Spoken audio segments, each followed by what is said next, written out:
As the first nation that alerted the world to the existence of COVID-19 virus, China has fought the virus bravely and ferociously.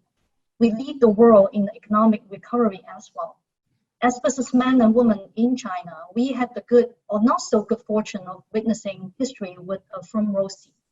Many of you are aware that China is among the most highly digitalized economy in the world, if not the most. But the COVID-19 crisis pushed the envelope much further.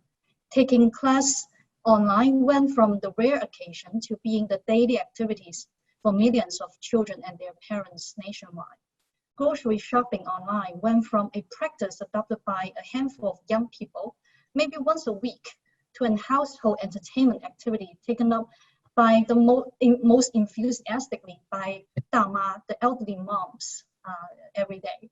Collaboration online went from the backup option to the mainstream way of working. I dare say the COVID-19 situation has sped up the adoption of digitalizing your life by at least 3 to 5 years. Among the 100 or so portfolio companies that Lightspeed China hold, the ones with heavy offline components suffered the most, with business down by 80 to 90% during the crisis period.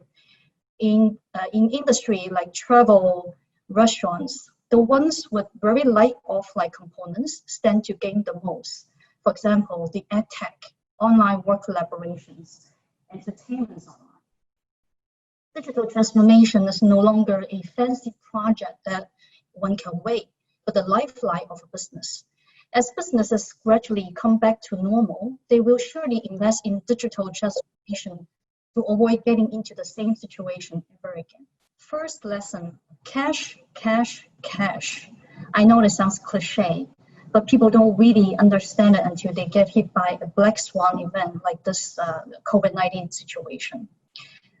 Again, of the 100 plus portfolio companies that we have in the portfolio, the ones who has ammunition, money in the bank, are actually considering buying out their competition and leading the market and being able to not just survive, actually, they will do much better and be able to take away the market shares as well. However, the ones who don't have money or enough in the bank would have to pack up.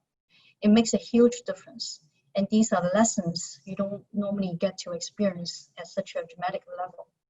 The second lesson is that finance professionals, especially CFOs, need to have the guts to call out the elephant in the room, which is the fact that we need to cut costs and we need to cut people. These are very tough decisions, but they are necessary. And once the decisions are made, then they need to be executed swiftly and decisively. A good CFO needs to be able to help CEOs to make tough decisions and also help him or her to carry out those decisions. Third lesson, borrow when you are in the money. The best time to ask for money from a bank is always when you have plenty in the bank. The paranoia CFOs ended up being the winner this time. And if there was one thing that I truly missed and wish I had taken with me is actually my Garmin watch charger. That was the one thing that I did not take with me, thinking that I'm just going out for I just went out for a Chinese New Year vacation, right? And didn't pack my charger. And that ended up being the one thing that I missed the most. I'm a runner, so I need my watch every single day, and now I don't have the charger, so I don't have the watch to use. But otherwise, that ended up being the one thing that I really miss.